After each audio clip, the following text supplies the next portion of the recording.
god, bro. Holy shit. Holy fuck. Dude, that's like throwing $1 million on 33 on roulette and just saying, fucking, you're praying to God.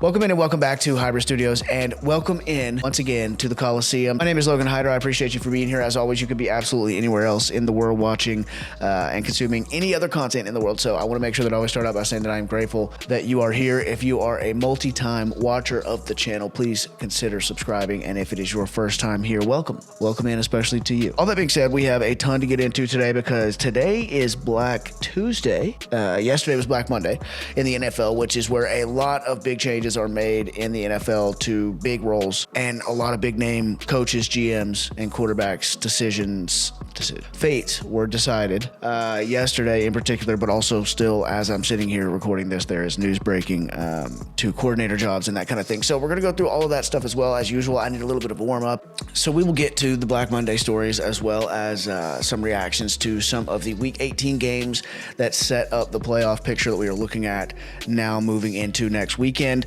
So a ton of stuff to go through, not to mention the fact that we haven't covered the NFL in about a month, which is a little bit interesting because I would have thought that we did more NFL than college football this season. I kind of settled into one video a week, but we are going to definitely be trying to turn that up, and going into next season, going to definitely cover both a lot more equally. But I'm really, really excited to get back to the NFL. Elite NFL seasons you forgot about. NFL historic retrospective. I love this page. I've saved a couple other things before to play on here, and I never really have gotten around to it. There's one in particular that I really, really want to show about the Titans, but we'll start with this one. Elite NFL seasons you forgot about. Let's see what we got here. Obviously, you got Tannehill on the cover, so I knew that was coming in, doing the Tandy roll. We actually got a lot of love for Tannehill over here. I don't know if that's because of my algorithm, but nobody was saying that kind of stuff at the time. I will say that. It's interesting how that works. Let's see. 2015 Allen Robinson. Yeah, Allen Robinson is one of those guys who broke the receiver market based on a year, but I mean 1 year, but 80 receptions for 1,400 yards, 14 touchdowns. Crazy. I'm pretty sure Blake Bortles was his quarterback as well. Adrian Wilson in 2006, 84 tackles, 8 picks plus 4 fumbles and 5 sacks. Good Lord. I don't remember that one. Donnie Edwards in 2004, 152 tackles with 8 interceptions and 4 forced fumbles and 14 passes defended. Number 59 is this man. He had to have been a linebacker, right? My God. I've never even heard of Donnie Edwards. I'm not going to lie to you. Yancey Thigpen. I got a bunch of cards of this man from growing up. 79 receptions, 1,300 yards, 7 touchdowns for the Steelers. Ryan Tannehill, 2020, 38. Good Lord. Okay. Let's lock in. 3,819 yards, 33 touchdowns, and 7 picks, 106.5 rating. The thing about the Ryan Tannehill season that people don't give it enough credit for is that Tennessee was the most explosive offense in the NFL, literally, for like 2 full years whenever he took over. I mean, this was Derrick Henry, load the box to try to stop him, play action, big plays with A.J. Brown. Corey Davis kind of had a resurgence to his career once Tannehill was there and ultimately got another contract after that because of that. But yes, very, very forgotten. He was also very mobile. Ryan Tannehill, people forget, was a wide receiver. True story. Ryan Tannehill was a wide receiver, not in high school, not in middle school, transition. No. Ryan Tannehill played wide receiver in college. Yes. Yeah, that's right, son. That's right. That is your boy, Ryan Tannehill. Look at this. I mean, he's a D1 wide receiver. It's actually so impressive that he switched. And to be honest with you, we'll have to do a story on Tannehill at some point because a story time, I should say. A little foreshadowing for a new series that we'll be debuting here shortly in 2026. But we may have to do a story time deep dive on Ryan Tannehill's story because the man switched to quarterback in the NFL, which is absolutely unheard of. So yeah, shout out to Ryan Tannehill. Gary Barnidge, 79 receptions. Yeah, a lot of elite seasons, I would say, lost in Cleveland. Another bit of foreshadowing. Jason Babin in 2011, 40 tackles, 18 sacks. Is wild. That's like 4 sacks away from what was the sack record. Damn. Okay, now we're really getting into it. Guys, we're dropping little seeds all over the place. Stevie Brown in 2012, 76 tackles, 10 picks, plus 4 fumbles, 307 interception yards. Honestly, don't remember. Okay, we got another Titan on here. Drew Bennett. That is so weird Me and my wife were just talking about Drew Bennett this morning. Or last night, because Drew Bennett had a friend that lived next to my wife's grandparents' house, and so he would come over there sometimes, and I guess my wife's family would go on the lake whenever he would go out there, and I was like, to try to get up to see him, just to see him, and she got real quiet, and we went outside to go for a walk. Drew Bennett, subconsciously maybe the reason I picked number 83, because she asked me, or whenever she brought that up, I said, he wore number 83, which I totally don't know why I remembered that. But Drew Bennett, 80 receptions, 1,247 yards, 11 touchdowns. Michael Turner, I do remember this, 376 carries. Good God almighty, I did not remember that. 1,699 yards, 17 touchdowns. That's a wild season. Michael Sinclair, I certainly don't remember that one, but 16 and a half sacks, 6 forced fumbles. Willie Parker, 368 touches for 1,716 total yards and 16 touchdowns. That's a hell of a season. 2006, I don't remember him doing that. Shaquille Barrett, I do remember this. 19 and a half sacks. He went crazy. Eugene Robinson in 1993, 111 tackles with 12 interceptions plus 4 fumbles and 2 sacks. Insane.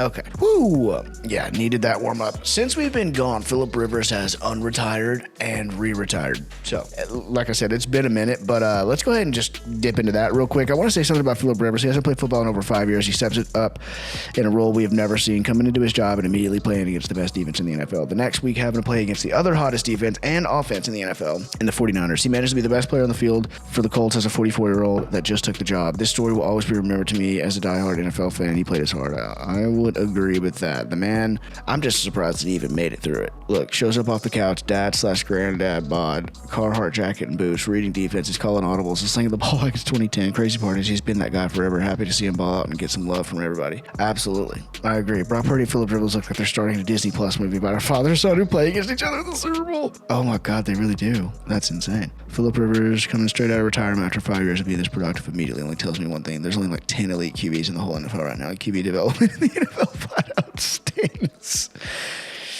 It's definitely a good point. I mean, essentially, he's got no physical ability left, and he was relatively good and efficient, and it really does tell you how much of the game is played at the line, which is why a guy like Fernando Mendoza just won the Heisman in college football. I actually have a pretty interesting comp for him that I'm excited to go over. Basically made on this exact point. Mendoza is mobile for sure, but his game is so mental. And Phillip Rivers, I mean, that's all he had to go off of. So you know that you know, again, like this guy said, it really does go to show you how much of the position can be played purely in that way. Watching Phillip Rivers actually command a line of scrimmage in a way we haven't seen for the last decade is fucking magical. Yeah, 100%. Yeah, basically the same point. It's a pretty horrible look for modern NFL QB development when 44-year-old Phillip Rivers can show up after 5 years of retirement and immediately torch a playoff team's defense. I agree. I also don't agree or understand whenever I was watching those games why they didn't just absolutely blitz his face off. I would have just done that over and over again. Honest to God, just blitz it over and over again. And I'm sure that they did. And I'm not an NFL defensive coordinator. I'm trying to sound like I'm like inventing a new strategy, but like, good Lord, he can't move. He can't move. Just send everybody. Make him throw a 2-yard out 40 times. And if they continue to do that, by the way, then you can just press and press. I mean, he can't get rid of the ball, and he has no arm, and he can't move. I really don't get it, to be real. For the good of the sport, we need our top scientists to figure out how to get Phillip Rivers' brain and Anthony Richardson's body. Oh, could you imagine? Holy shit, could you imagine? Anthony Richardson. I didn't even consider Phillip Rivers actually plays pretty good, but the Colts lose all his games anyway. As an outcome, to be honest, yeah, I think that out of everything that we talked about, or I heard talked about when it came to Phillip Rivers, that was not one of the things that came up, that he would actually play pretty good, and they would still lose. I don't know if this says how bad the league is or how good Phillip Rivers is. It shouldn't really be possible. Yeah, we got anything else? Just because I didn't get to cover it, I will say quickly, I think that the retired for 5 years part is even crazier than like the high school coach or even the 44 years old coach, 44 years old part. If for some reason he was like 42 when he retired and then came back in, 9 months later and they're like, he's 43 playing. I don't like that. The age is important for sure. But my point being is 5 years off. I cannot believe he didn't get injured. Whether it be, via a hit or a soft tissue injury. I really can't believe he didn't get injured. Let's see. We do have a little bit of course, we had to fit in a little Phillip Rivers mic'd up moment. So here we go. 1 second. Here we go. Yeah, man. Honored to be able to play out here with you, man. You're on fire, so man. You're fun to watch. No, I appreciate it. Yes, sir. Keep it rolling. Yes, sir. Appreciate it. Thanks, man. you forget how fun Wednesday and Thursday are. You know, just being on the practice field. Is everybody good? I actually feel good. Do you? Yeah, I actually do. I feel good. 53. Yeah. Hey, it was an honor to go. This man is walking around like. Yeah, where's 53 at? I just want to tell him a good game. Actually walking around with a dad bod. Like post NFL game, 5 years on the couch. Like what is even going on here? For a second, appreciate it. Thank you so much.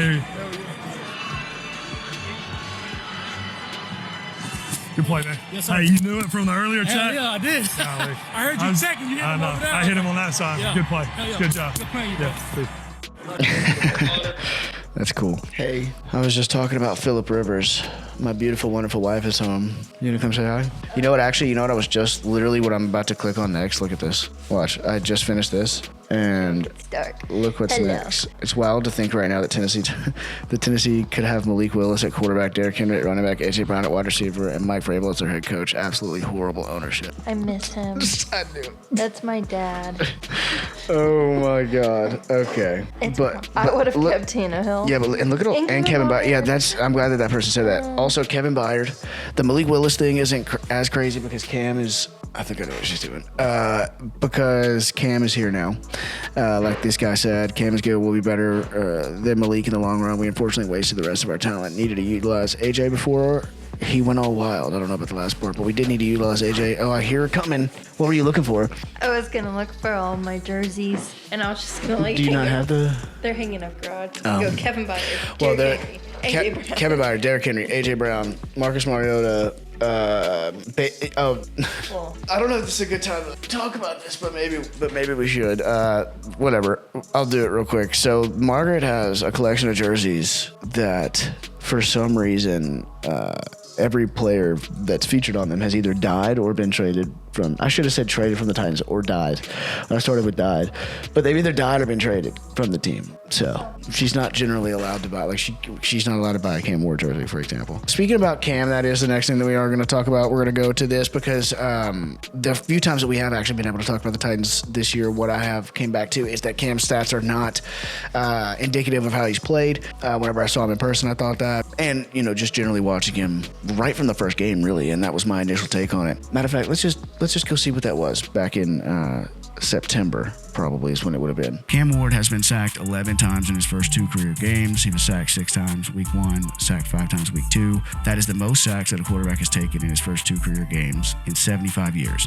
He also has absolutely no help from his receivers, which we will talk about, but he doesn't have a whole lot of help from his offensive line or his head coach either. The Broncos game, I believe it was, the Titans really should have won that game, and Cam Ward's stat line in that first game, 142 yards, and it was the worst stat line that I've ever seen for a guy who played a good game. It's not like he played a great game. He wasn't, should have had 350 yards and 4 touchdowns, but there were some really, really long balls that Calvin dropped, 2 of them, and I believe Chase dropped 1 as well. And so you're looking at well over 200 yards passing, maybe another touchdown or 2, and that's a much different stat line, and the Titans would have won the game. So yeah, right from the jump, my thing with Cam is that I've almost never even seen what's going on with Cam as far as a guy's play not matching his numbers to the level that is going on with Cam. And without further ado, let's just show you some of the artwork that the boys put out there. I'm about ready to have uncomfortable conversations. I'm really, really glad. I'm really, really glad. We've been doing that since day one, but it's good to see that people are coming around. Scrambling out to the left. Okay. Ridiculous. Ward gets away, throws, and it's caught. Cam Ward. Andrew Catalan.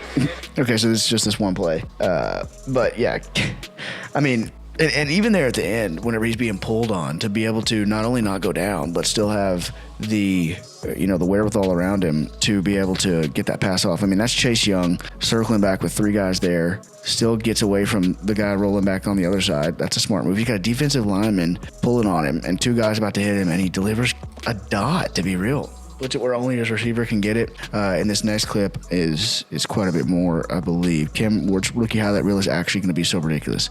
He's so good if you actually watch. Thank you. He deserves better. He does. hopefully we're going to get some talent around him. I mean, the guy's throwing to Elikai Manor and Chimere DK, and obviously had Calvin for part of the year. I like Chig Okonkwo quite a bit, but generally speaking, get this guy like a true wide receiver. And I like Manor and Chimere DK. I'm not trying to hate on our own guys there when it comes to that, but the guy has D+, C- level talent at the moment. So let's see. This is elite ball placement, 44 yards in the air, on the run, right into the bat. Oh, so we got another Saints clip here. That was a very fun game to watch. Look at that, and look at the rainbow. Now, I will disagree on this one just a slight bit, just because if Alontae Taylor turns his head around, he probably can make a play on that ball. But Cam has a little bit of an it factor that you can see in every single game, which is what I've said all year as well. And he makes a couple plays per game that make you go, okay, there's something there for sure. See, look, I was literally Cam Wood at least once per week. Boom, it's that same play from before, but we'll go ahead and let it run. Wow, okay. I don't care if this play doesn't count. This man is the future of the NFL. Look, come here. Oh. I mean, you want to talk about, everybody's always trying to say, oh, that's Mahomesian. That's a little Patrick, got a little Patrick Mahomes in it, et cetera, et cetera. That is quite literally, you could put a red number 15 jersey on Cam right there, and the shadow of it would fit. Statistically, you got 3,169 passing yards, 17 total TDs, and 7 interceptions. The touchdowns don't really wow you. I was actually kind of impressed with the passing yards, to be honest, and I was also pretty impressed that he didn't have more interceptions than he had. This doesn't include his fumbles, to be fair, so if you count those two in, it's probably closer to double-digit turnovers, but again, with almost no talent around him, with a horrific offensive line, where he was on pace to break the all-time record for sacks for a rookie. I think 3,100. I don't know why the fuck 3,000. I have no trouble reading this shit when I'm filming. 3,169 passing yards, over 3,000, and a 17-7 touchdown interception ratio is not bad, especially again with the talent or lack thereof around him. These are solid rookie year numbers. Again, first year in the NFL, his head coach got fired midway through the season. He's going to be on his third head coach by the time that he plays his first game in his second year. 3 head coaches by the time he plays his first game in his second year. Not exactly a formula for success. Jags fan here, to have done what he's done with the team he's on, I'm impressed. I cannot wait to see where his career goes. I agree. I just hope that we put something around him before it's too late. Let's see what Cam has to say. I have not heard this yet. How much did it match your expectations you had coming in? Anything surprise you? Is this about what you thought it'd be? What did you learn this year? First thing I learned, get your helmet down on quarterback sneak, or they'll pop you. That's very specific, but go ahead. Another thing I learned, you can throw late back across the middle in the NFL. Okay. These are not all right. Well, that we actually don't want you to learn, but those were some of my favorite plays, no doubt. I say that the third thing I learned is, you gotta really, love the game to play it. I see a lot of guys who love it, but it's a way that you can love it really more. And it doesn't matter, what you do outside the building. No one knows what you do outside the building, but when you're in the building, how you handle yourself, how you watch film, how you be around your teammates, how you interact with other people across the building. It goes a long way, and that's what I'm excited for. It got better as it went, I guess, to some degree. Honestly, that's one of the lower end media opportunities I've heard from Cam there. Even at the end, he said it doesn't matter what you do outside of the building. Well, it definitely does. But I guess he's saying that he sees guys inside the building that aren't focused when they're there even, which is not great. Interesting clips from Cam, no less. You will never not get that from Mr. Cam. What do we got next? Let's see. Sticking with the Titans are still looking for a head coach, obviously, as are quite a few other teams, which is where we are moving. Now, as I said, Cam Ward will literally be playing for his third coach as he goes into next season, but we are not sure who that guy is going to be yet. There have been some names that have been opened up since we talked last that were not open when we talked then, even though the Titans had already gotten rid of Brian Callahan, obviously with the season ending now, and some guys like Kevin Stefanski being on the move that can be added to this list. Things are getting pretty interesting, but the Titans have requested interviews for the following candidates for their head coaching job. Broncos DC Vance Joseph. I don't hate I'm going to be honest with you. I don't want an defensive coach. I want an offensive coach to go with Cam. I understand that we just had that with Brian Callahan, so I'm not going to say why don't they ever, get an offensive coach? Why are they stuck on defense or anything like that? Although it does seem like we do generally focus that way. Even when you had Callahan, like Callahan wasn't the right offensive guy. That doesn't mean abandon the offensive coach strategy. But Chiefs OC Matt Nagy, again, it's kind of like the Brian Callahan thing. You want the offensive coordinator for the Chiefs who's under Andy Reid and has Patrick Mahomes and has literally been a head coach before and it didn't go well. So I don't really love that one. Chiefs defensive coordinator Steve Spagnuolo, okay. Colts DC, Lou Anarumo, that one's a little bit better if it's going to be DC. Titans interim head coach Mike McCoy. I would be shocked if they actually give him a fair shake. Free agent head coach Kevin Stefanski, interview scheduled for this weekend. Now, because the pool is what it is, I would take Kevin Stefanski for sure. Kevin Stefanski also is a 2-time Coach of the Year winner. We're going to get to him in just a second. But before we move on to Kevin Stefanski, I just want to talk about this last one too for a second. Free agent head coach Raheem Morris. Why? For what reason? The man just got fired from the Falcons yesterday, and it's not his first time being a head coach either. I don't understand this. I really don't get it. I really, really, really don't get it. How much have we talked about on this channel that once you become a head coach, you basically can just get hired forever? It's crazy. It's crazy. I'll update the list as more least. I will update the list. I mean, it's the least good list I've ever heard. I will update the list as more requests are made. The Titans are already off to the races and fast and furious with these requests if you catch my Tokyo drift. Alrighty. Let me just give Buddy a follow, as you should give me a subscribe. I hope Borg interviewing Matt Nagy is a formality to do his bro in case he is solid and nothing more. It would be such a tepid and uninspiring hire. Like I said, I'd rather hire Jose Nagy from the Mill Street Bistro. Those elk quesadados still be busting for real, for real. Who the fuck? I'm so glad I followed this man. And speaking of requests, what is going on with this dude? Yeah, what? And speaking of requests, or these interview requests, in other news, my girlfriend requested that I unfollow Caitlin Clark on IG, which will not be happening. I think she's telling on herself with that one, as if a guy can't just purely enjoy solid fundamental basketball from high-level athletes. Yes, I did slip up the one time and made the comment that I wish it was my face that Sophia Cunningham sat on, but it was just that one-time slip-up. I'm in it for the love of the game as an all-around knower of ball. Moving forward, Kevin Stefanski is going to be the... Look at this. Do you see this over here? Look at Atlanta. No, not with the Falcons. Not the Falcons. We don't want him. Please stay away from NYC. Thank you, Atlanta. Do not need another losing coaching staff. We good. Holy shit. Wow. Okay, well, listen. The head coaching pool is not very big this year. It's just not. It's not very good. Cliff Kingsbury, we're not going to talk about him. He just got fired. Another guy that just kind of fails forward.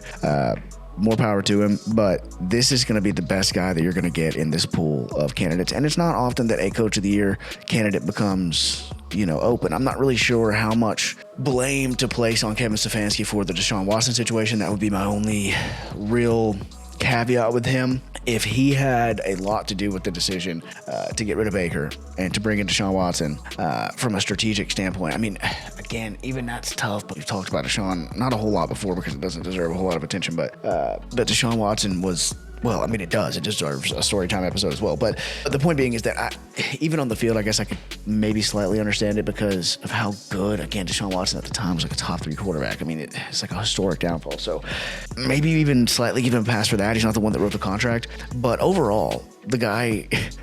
Let's put it like this. The Browns have 2 playoff wins in like the last, 150,000 years. And they were both head coached by Kevin Stefanski. And the Browns are historically one of the worst organizations that exists in all of sports. The owner of the Browns, by the way, Jimmy Haslam, is a big donor for Tennessee. He owns Pilot, and they're just a disaster. They always have been, and it seems like they always will be. Imagine Deion Sanders becomes the next head coach of Cleveland. Andrew Berry to Kevin Stefanski, they expect one of us in the wreckage, brother. Andrew Berry is the GM of the Browns. Again, look at this. I couldn't make this shit up if I tried. That's what it's going to come down to. Who made this decision?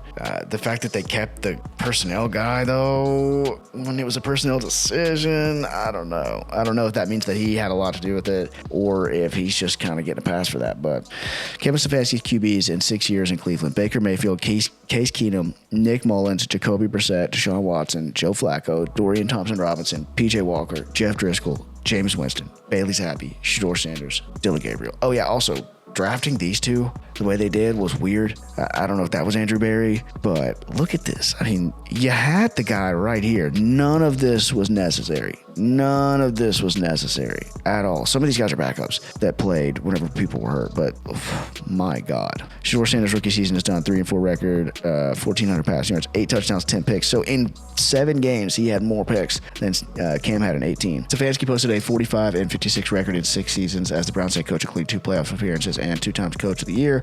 Good, nobody is bigger than the program. The program in Cleveland is big. Yes, good. He definitely deserved this. Listen, if I don't know, maybe Deion would be better in the NFL. I really don't know. Deion's got some health issues as well. I'm not sure if he wants to take that on, but you might get what you asked for if you again have a guy who's not even good in college as a head coach, record-wise, on the field-wise. I mean, he's done some good things. I think he's a net positive. I've said that before, but he's a proven head coach, to be fair. I don't know. It's a weird situation. It's a weird situation. I mean, it's a very dysfunctional organization, and it just seems like that's got to be, have a lot to do with what's going on here. One of the things that the Browns can cling to, Myles Garrett broke the all-time NFL sack record and sacked Joe Burrow to get to 23 sacks. Michael Strahan, who had the record before at 22.5, questions the legitimacy of Myles Garrett breaking a single season sack record of 22.5 because he did it in 16 games and Garrett did it in 17.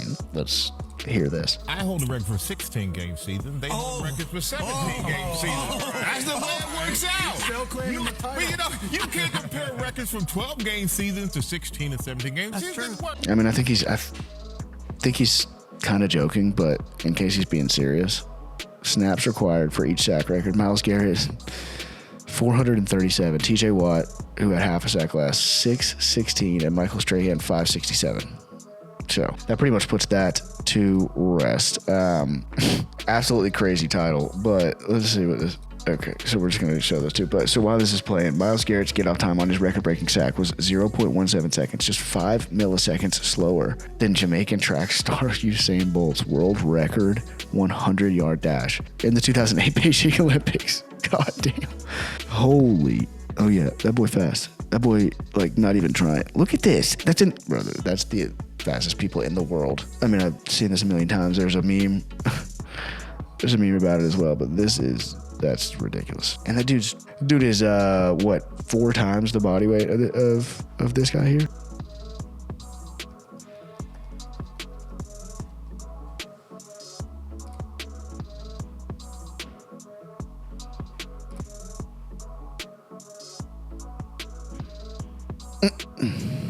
Okay, well, that's interesting. What the fuck? You guys saw that, right? I was recording? Okay, good. The Ravens have... Margaret! The Ravens fired John Harbaugh. Just now. 36 minutes ago. Yeah. This guy already commented, come to the Titans, please. Welcome to the Raiders. Yeah, that's kind of crazy. Okay, well, yeah, I'll take him. In fact, now that he's available, I'm gonna go ahead and go back on my Stefanski pick, and I'm gonna say I will much rather have John Harbaugh. Wow, that's crazy. I see. This is exactly what I was about to say, though. Loved him as our coach, but it was time. I really think. I think that it was time. I think that it was time to move on. Actually, also incredible timing because I literally have this pulled up to go to next. So we're going to go look at the next 2 things I had pulled up. That's insane. Okay, so John Harbaugh fired. Wow, after 18 seasons on the job, by the way. So, okay. Just while we're talking, that's insane. I was literally just trying to pull up the list of guys who've been fired just while we're here. Jonathan Gannon from Arizona has also been fired. We have to just roll that clip. Let's go, man. Can't wait, man. Can't wait. I was talking about you, bro. Everything I said. Let's go. Oh, man. They said, why do you want to take this job? Well, not many open jobs have a franchise quarterback. That's why. What's up? Hey! What's up, man? How you doing? Good. Shoot. Shots. Explosives. You can run. Pete Carroll was fired as well. That lasted 1 year, so that spot's open at the Raiders. DC for the Cowboys, I believe, was fired. Looks like the DC for the Jets was fired. But yeah, we got to just go all in on this, right? Okay, so let's go ahead and pull this game up from the other day. This game was to win the division. Aaron Rodgers versus Lamar Jackson.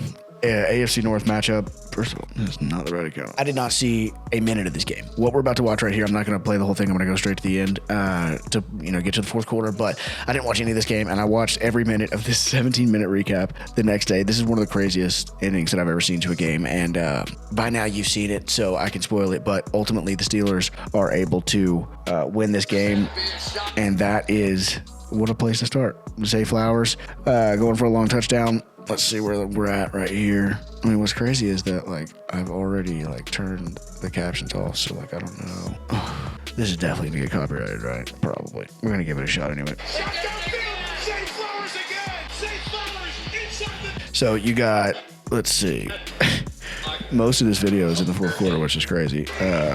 Shut up. Most of this video, I mean, we're at 11 minutes and 46 seconds of this video, is from the fourth quarter. But we'll pick up here. You got Aaron Rodgers driving with 3 minutes 53 seconds left, 3rd and goal. Kenny Gainwell going to the right here, cutting it up the middle, not even touched by the Ravens defense, and they go up 20-13.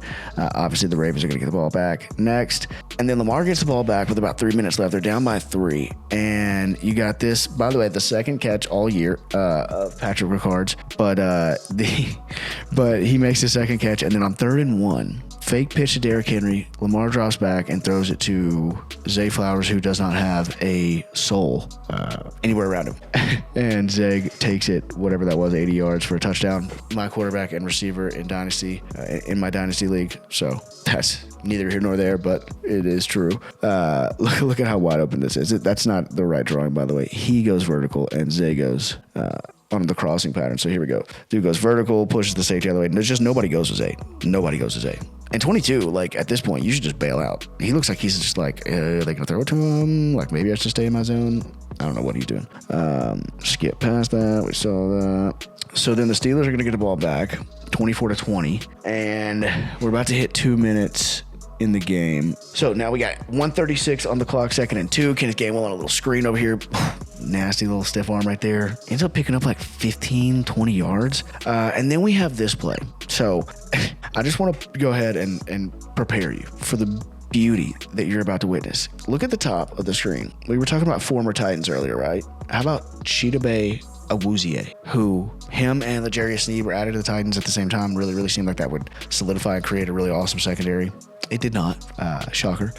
But I was a little bit upset whenever we let him go because he did literally nothing for us. Similarly to L'Jarius Sneed. Similarly to every player that we've drafted or signed over the last couple of years. But regardless, my point being is that Awuzie is playing right here at corner on a man named Calvin Austin. Calvin Austin has come today to absolutely fuck this man's career up. How about that? So ball gets snapped. What you're going to notice is a little hitch and go. Okay? Let me just let it play. I don't even want the play to play without you focusing on that. Focus on that, and I'm just going to let the artwork play out how the artwork shall, okay? Calvin Austin comes up. Did it hitch?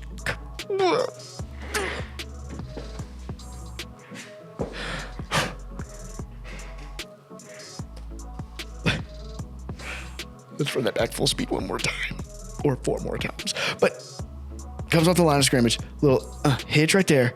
And what drives me crazy is that I've seen several different people in several different places say, you just hate to see it because he just slips and sometimes things just happen to you. That's life. He got broken off. He got cooked, absolutely toasted and roasted. Whatever words you want to put into it is fine, but the man ran a stop and go. Awuzie bit on the stop like his life depended on it and damn near hit his nose on the ground.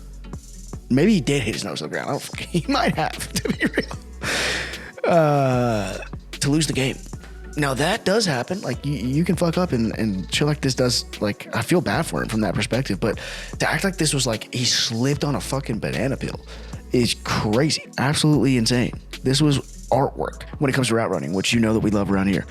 More than even. Oh yeah, by the way, this dummy here misses. I forgot we were even doing the full recap of the game here. This dummy here misses the damn extra point, which makes it a 2-point game, which means the Ravens can still win. In case you didn't realize that this is how this went down. But yeah, so it also might have been a slant and go. He may have been breaking and going there or breaking. It looked more to me like a slant and go, which is what we have written here. Let's go ahead and see. Hopefully we don't get this copyrighted, but let's go ahead and hear the breakdown real quick. Here's the slip. Gonna come up, little hesitation and go route. And Chidobe Awuzie has had a nice game out here. He slips. There's no way anybody else can be responsible. And it is...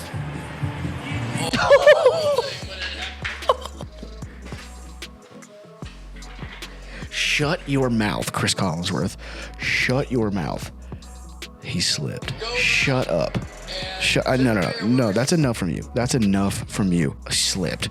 And he slips and there's just nobody else there. No, he broke down right there. It's called a T-step.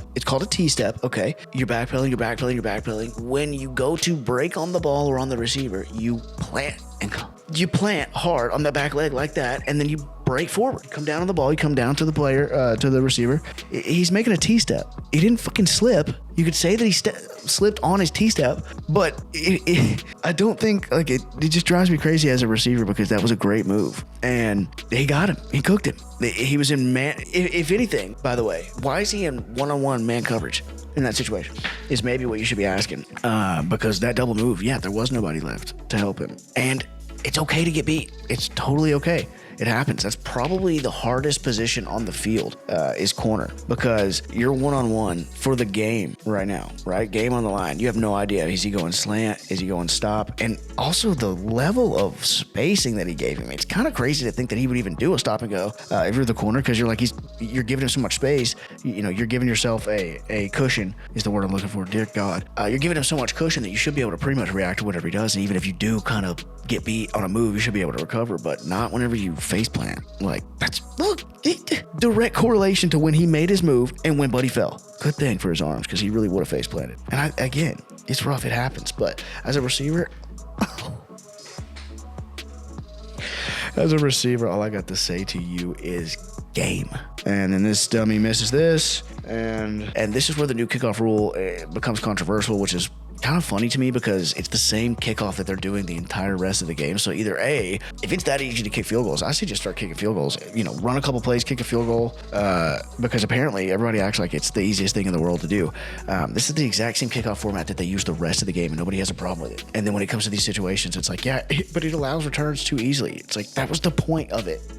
So it's returning this kick, going over here to the right, and again, this isn't even one of those kicking it out of bounds or not kicking it in the field of play, and then you get a penalty and you're basically in field goal range, which people are also talking about quite a bit when it comes to that as well, to be fair. But yeah, it's set up to have more returns. If that return happens to happen at that moment, or if your kicker can't land the ball in a fucking, what's the landing zone? Yeah, if your kicker can't land the ball in a 20 by 52 foot rectangle in the NFL, then maybe get you a different kicker. But past the 50, or roughly at the 50, Lamar Jackson, 3rd and 7. He rolls to his Richard. He's gonna get off me. Then he's gonna kind of toss that thing in there. So game's pretty much over at that point, or is it? Lamar, 4th and 7, drops back, no pressure, bringing 4 for the Steelers. He throws it up to Isaiah Likely, who makes an absolute on your head catch in the clutches of moments over Ryan Clark. The Ravens did not run another play,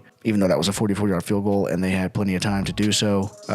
Ravens did not run another play. Well, let's see, it's 2nd and 10, so it looks like they lost 2 yards and then didn't run another play. So they did run another play. Maybe the 2-yard loss is why they didn't want to risk that. Again, because you're borderline at the end of field goal range at that point. Although Tyler Luke does have a leg, generally speaking, but this is game over. I mean, Aaron Rodgers' career is over. Mike Tomlin's career is over. He's getting fired, not John Harbaugh. Oh no. It's crazy that John 3:16 sign just like sticks out, because it's like, I can do all things through Christ who strengthens me. Tyler Luke's like, you're right. Oh, and I'm atheist.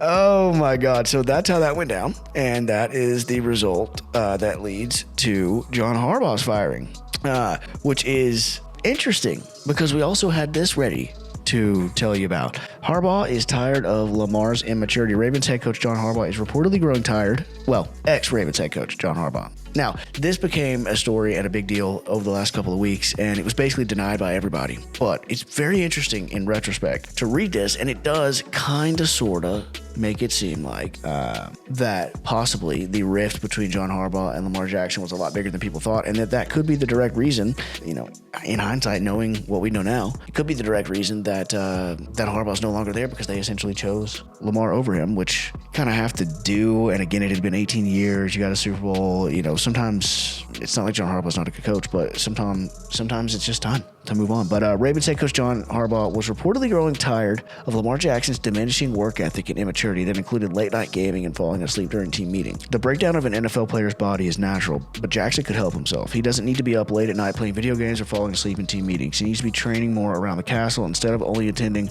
mandatory minicamps where he disappears after one day. The castle is their team facility. Jackson, 28, reportedly prefers to practice in the afternoon, which is why the Ravens don't have sessions in the morning. A major problem, a lot of it, on the Ravens, is that there are team rules and then there are rules for Jackson. That's why Baltimore practices in the heat of the afternoon instead of the morning. A team source told Preston that Jackson doesn't respond well to criticism and has been pampered by Harbaugh and the staff. Once the Ravens become critical of Jackson, he becomes more withdrawn. It's a shame because Jackson isn't a mean-spirited person, just an overgrown kid in an adult's body. Yikes. Okay, this is getting personal. It's clear that John Harbaugh has become tired of Jackson.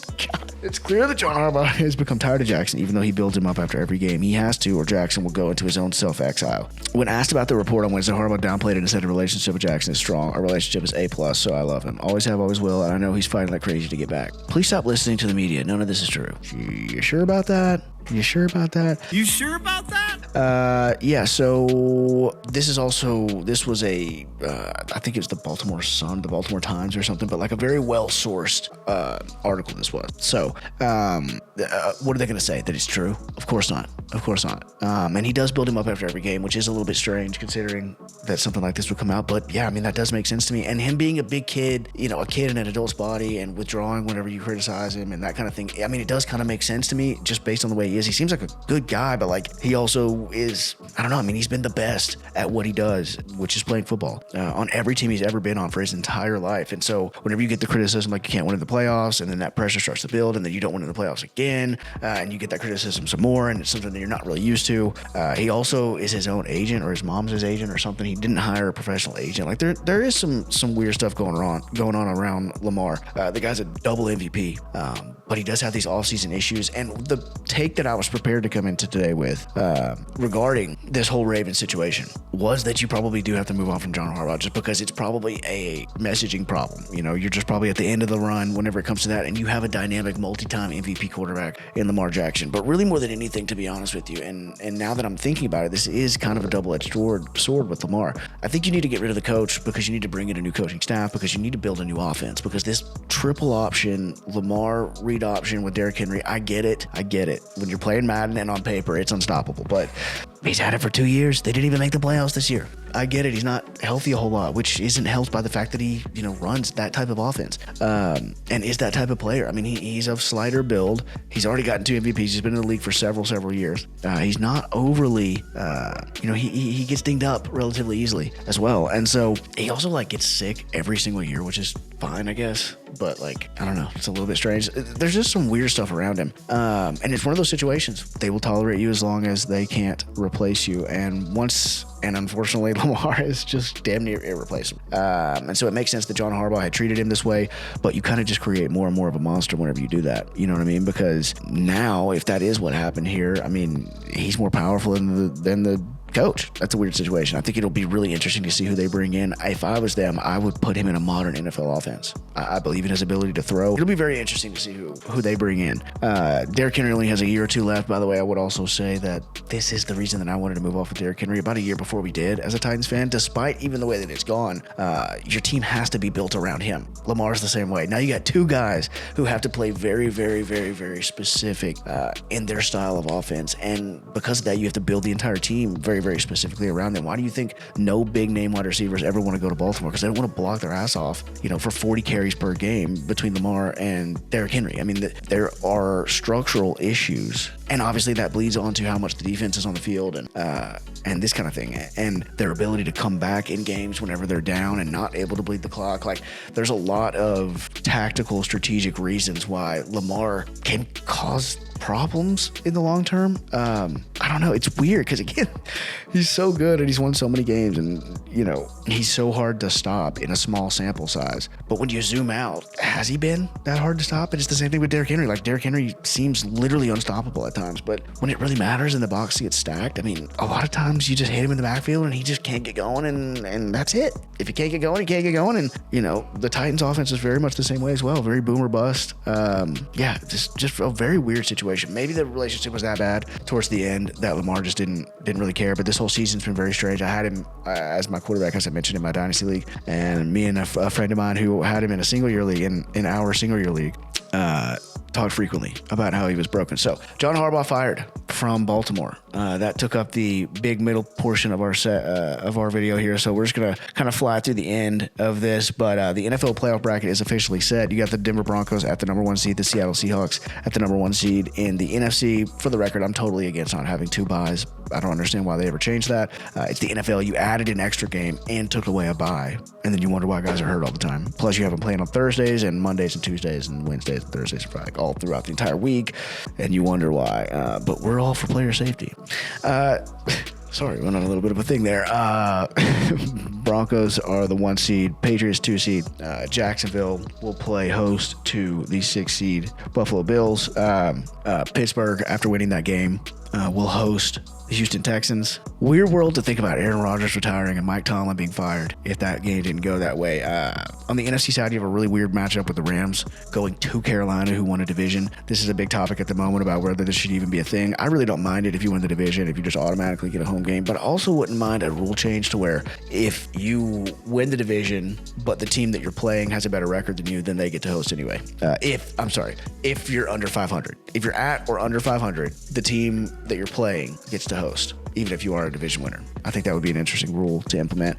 The 6 seed 49ers at Philly. Looking at this quick, here's your division champions as well. AFC West champions Broncos. The parlay that we put in at the beginning of the year only missed by a couple divisions. The Broncos was one of them. I had the Chargers there, although that came dangerously close. The Pats definitely surprised me. I had the Bills there. The Jaguars, I had the Texans there. Now that I'm thinking about it, I guess we missed quite a bit of them. But these were all pretty I mean, Sean Payton, Bo Nix, Mike Tomlin, Aaron Rodgers, Mike Vrabel, Drake May, Liam Cohen, Trevor Lawrence, I guess.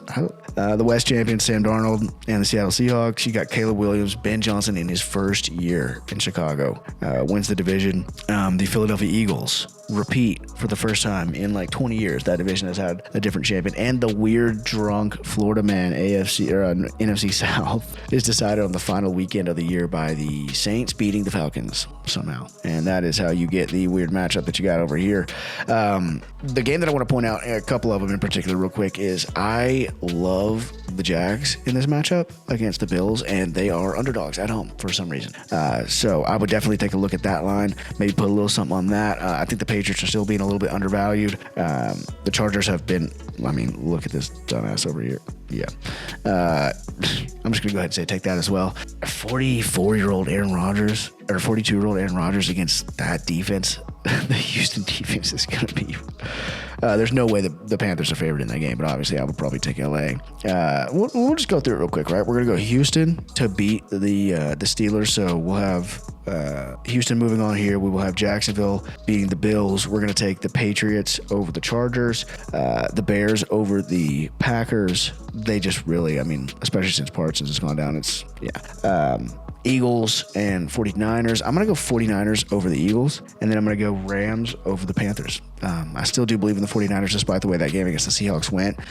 And the Eagles are just very strange team. You just never know who's going to show up for them. So those are going to be the picks. We'll check back in on that next week. What a weird episode. Had news break right in the middle there that we had to audible to. So hopefully it came together in a cohesive way and you guys enjoyed this. We have our wrap-up stories to get to here at the very end. But before we do that, I just want to remind you one more time to please subscribe. Statistically speaking, if you are, first of all, if you're still watching at this point and you're not subscribed, honestly, I don't know what else I can can really do to get you to do so. But maybe this is the reminder you needed. So subscribe if you have not. To wrap up today, we are going to talk about the other thing that the Week 18 matchups decided, other than, you know, people's entire fates and living situations and family makeup and, you know, head coach, GM. I mean, a lot of things are different. A lot of things are different than just a couple days. But you know what an interesting point is, though, is that even today, it took me a lot longer to get to this video than I wanted to. And then the John Harbaugh stuff comes out. Like, it happens the way it's supposed to, in the right timing, always. You're right where you're supposed to be, right when you're supposed to be there. So that's, I don't know, it's very interesting. Very grateful for the way that played out in retrospect. But the last thing that I want to cover here today before I get out of here is the 2026 NFL draft order, which was decided 1 through 18 based on the games over the weekend. You got the number 1 pick being the Las Vegas Raiders, who fired their head coach, the New York Jets, who I guess they're going to keep Aaron Glenn since the defensive coordinator news came out. Jonathan Gannon fired. They don't have we don't have a head coach. Brian Callahan fired. Brian Daboll, New York Giants head coach, gone. Brian Daboll, Kevin Stefanski, gone. Cliff Kingsbury, OC for the Commanders, gone. Patrick Mahomes, torn ACL. There's a lot. Oh, look at the Rams, number 13 and number 29. That's cool. Look at the Jets, 2 in the top 16. Okay. And then you got Lions, Vikings to round it out. How about the Chiefs with the top 10 pick? That's insane. But the Raiders with the number 1 overall pick. It seems to be that people are leaning to them taking Fernando Mendoza. We got a long way to go to get there. But the Titans end up with the top 5 pick. Let's see. We had a mock draft, one of the first mock drafts. Yep, Fernando Mendoza. Dante Moore, second to the Jets. Jeremiah Love to the Cardinals. Arvo Reese to the Titans. That's the second time that I've seen them there.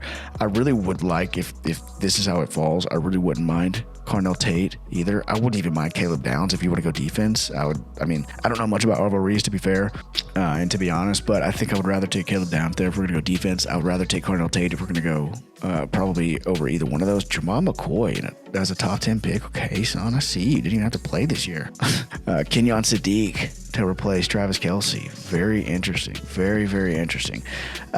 Jeremiah Love, please fall to us. This will be the highest that a running back goes in a while.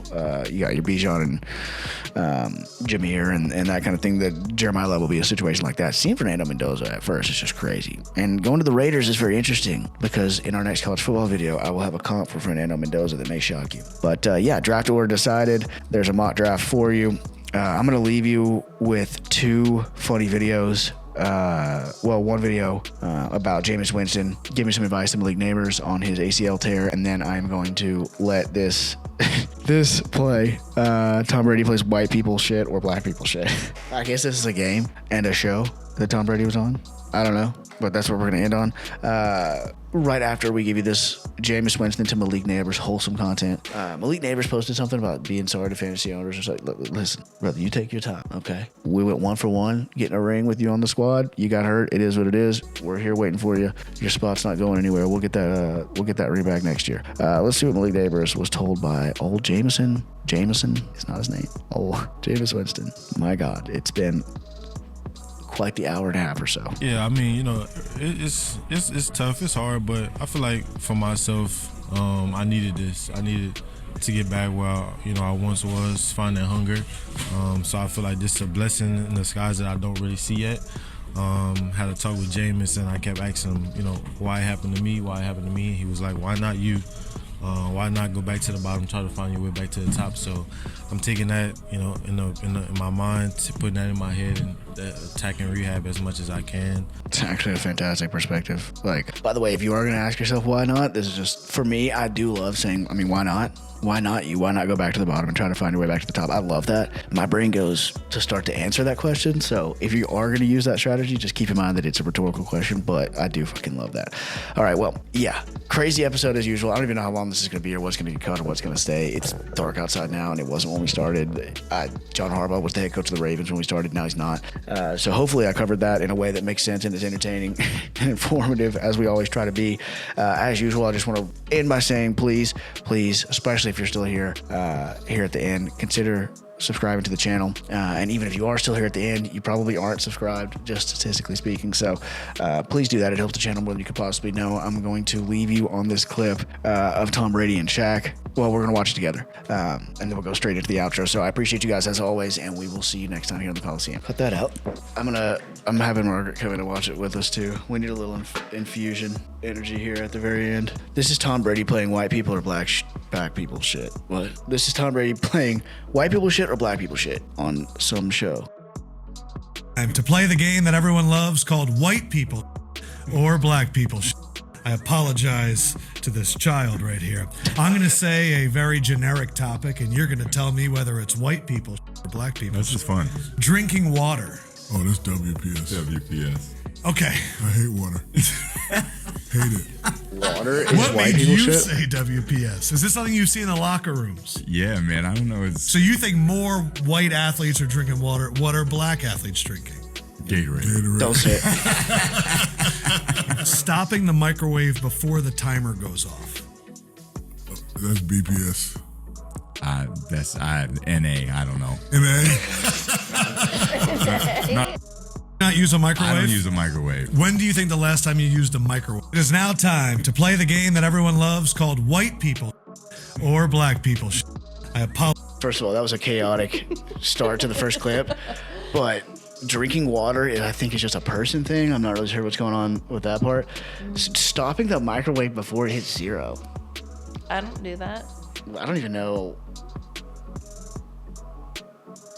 No, actually, now that I'm thinking about it, I do that. I do that. Do they have one that's like letting it beep I forever definitely- after? Because that's me. I definitely do that too. Okay, let's see what we got. Long time. We're talking like 30 years? No, Okay, probably okay. more than 10. Okay, wow. More than 10. Avocado ice cream. Oh, WPS. Oh, WPS. This is one of his guilty pleasures. Hold on, what? It's just avocado based. Don't know that, Shaq? First of all, that's hilarious that he immediately went He's WPS too. disconnected. He's like, I mean, black people would never. Would never. Changing from outdoor clothes to indoor clothes. Oh, God, that's white, White people. people. Oh. Or WPS. You do that. I should be. You did that the other day. Yeah. You changed from one pair of pajamas to another pair of pajamas. That was crazy. That was crazy. That gotta be WPS. I think it's a BPS. What? Okay, so you know, my wife is Nigerian. When I wear outside clothes in the house, it's an issue. What's an outside clothes? Give me an example. I wore this outside. Shane's wife is agreeing with me. If I wore this outside and then I came home and I like sat on the couch, seen as disgusting. No? First of all, It was. It's been What? a long time. We're talking like I mean, you should change like your work clothes, I Like guess. if I But if like, you just walked outside of the house, that's not outside. yeah, like if I like you run can't tell me errands a what to lot do. or something, I just like I want to come home and I want to change to something different because I've got like outside germs on me. That's wild. If anything, like whenever I come home from the gym, I like to just keep going. Yeah. For example. Don't try to act like I I'm can't gross say because you don't. anything. I can't Yeah, say anything you don't even. 'cause I don't- Right, you don't even shower after you But work that's out. different. Okay, that's different. Now it's- We need to give context on that because I'm not gross. Because she sweats at work, so she I just. sweat at work, so like, Okay, here, what's let's. the point? Shaq people Shaq people's SPS. splitting the bill Oh, Shaq people shit. We must have missed something. evenly with friends. I don't let anyone pay for a bill when they're with me. I'm always paying for everything. A follow up to you I would You're fucking rich. hope not, Tom Brady. was when's the last time anyone picked up a tab for you guys that you didn't pay for? I feel like you're both you go to dinner and everyone's like, ha ha ha. went to dinner time, us and the superhuman crew, but I wanted to pay for dinner, and I think, did you pay that night or did David pay? I think David paid. Yeah, David paid. Yeah. Yeah. When was the last time someone picked up a tab for a dinner you Yeah, were at? that was it. How long ago was that? 2 years ago? Yeah. Yeah, 2 years ago. It's been 2 years? Yeah. I mean, I have different people. Like, I go to, like when I do my broadcasting for Fox Games, they always pick up the Fox picks up. So I like that. I like being a guest, but not with my family or friends or. All right. I don't know That if wasn't it's as crazy really as I thought it was, but it was fun A white having you. people or black people thing. I think that's just if you like. If you're rich, you have should pay the money. bill. Goodbye.